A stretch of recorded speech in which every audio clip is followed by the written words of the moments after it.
Hello student, Iftikhar mathematics classes में आपका स्वागत है। आज के इस वीडियो में हम लोग क्लास 10 का प्रश्नावली 8.2 के प्रश्न नंबर 4 का हल करेंगे। ये इस चैप्टर का आखिरी क्वेश्चन है।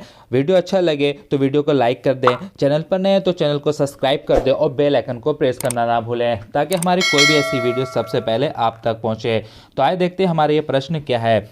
इस प्रश्न में हमें बताना है कि निम्नलिखित में से कौन सत्य है और कौन असत्य है और हमें इसका कारण के साथ उत्तर देना है। तो हम लोग अपना हल स्टार्ट करते हैं।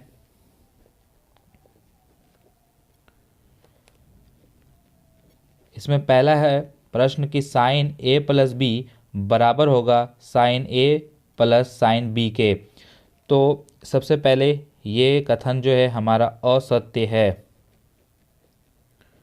अब ये असत्य कैसे है तो हम लोग इसका अब कारण देख लेते हैं। माना कि ए यहाँ पर हमारा थीटा है, तो थीटा यहाँ पर हम लोग ए मान लेते हैं 30 डिग्री के लिए और बी मान लेते हैं 60 डिग्री। अब इसमें रख करके हम लोग इसमें चेक करते हैं कि क्या इस वैल्यू पे दोनों आपस में बराबर होते हैं कि नहीं। तो साइन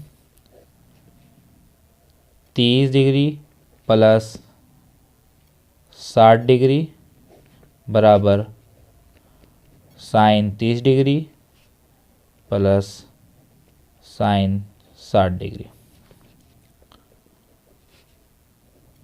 साइन जब ये दोनों आपस में जुटेगा तो हो जाएगा 90 डिग्री। ये हो गया साइन 30 प्लस साइन 60 डिग्री। अब इसका वैल्यू रख देते हैं। तो हम लोग जानते हैं कि साइन 90 डिग्री का जो वैल्यू होता है वो 1 होता है और साइन 30 डिग्री का जो वैल्यू होता है हमारा हो जाता है 1/2 और साइन 60 का वैल्यू होता है √3/2।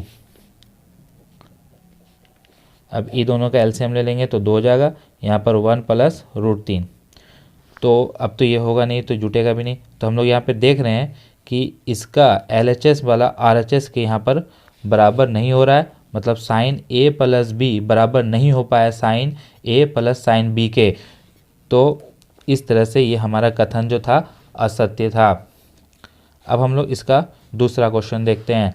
इसमें कह रहा है कि थीटा में वृद्धि होने के साथ साइन थीटा के मान में भी वृद्धि होता है।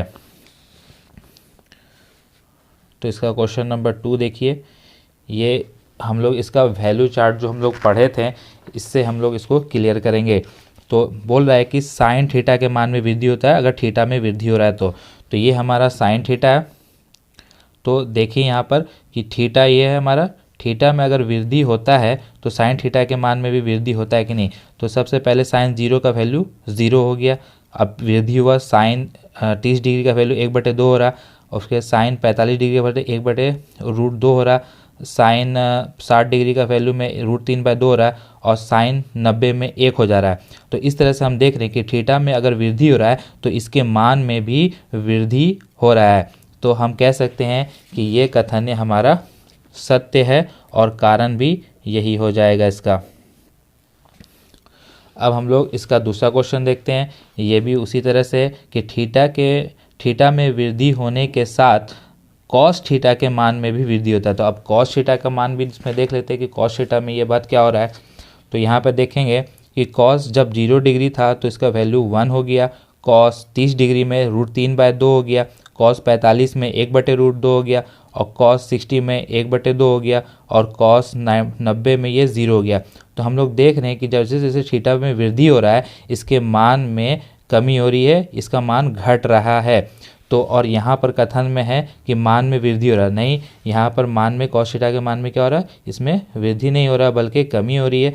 तो इस तरह से हमारा ये वाला कथन क्या हो जाएगा, असत्य, और इसका कारण भी यही है।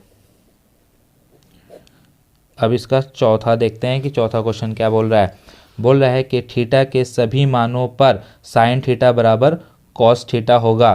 तो हम लोग चेक कर लेते हैं थीटा के सभी मान के लिए। तो सबसे पहले तो ये कथन जो है हमारा असत्य है। कारण देख लेते हैं इसमें। थीटा के सभी मानों पर कह रहा है, सवाल में है कि थीटा के सभी मानों पर साइन थीटा बराबर कॉस थीटा है। तो हम लोग यहाँ पर थीटा मान लेते हैं 90 डिग्री, और हम लोग चेक करते हैं कि साइन 90 डिग्री बराबर होगा कॉस 90 डिग्री के। तो हम लोग देखेंगे साइन 90 का वैल्यू 1 होता है और कॉस 90 का वैल्यू 0 होता है, जो कि बराबर नहीं है, इसलिए ये असत्य है। अब हम लोग इसका क्वेश्चन नंबर 5 देखते हैं। क्वेश्चन नंबर 5 बोल रहा है कि a बराबर 0 डिग्री पर कॉट ए परिभाषित नहीं है। तो हम लोग ने पढ़ा था, जब इसका वैल्यू चार्ट पढ़ रहे थे, तो कॉट 0 डिग्री का जो वैल्यू आया था वो 1/0 आया था। और 1/0 का मतलब होता है जब नीचे 0 आता है तो वो क्या हो जाता है, अपरिभाषित। और यहाँ पर कह रहा है कि परिभाषित नहीं है, तो बिल्कुल ये परिभाषित नहीं है, ये तो अपरिभाषित है। तो ये कथन आपका हो गया है सत्य। इस तरह से हमारा ये यहाँ पर एक्सरसाइज प्रश्न वाली 8.2 कंप्लीट होता है। वीडियो अच्छा लगे तो वीडियो को लाइक कर दें, और चैनल पर नए तो चैनल को सब्सक्राइब कर दें। मिलते हैं हम लोग अपने नेक्स्ट वीडियो में।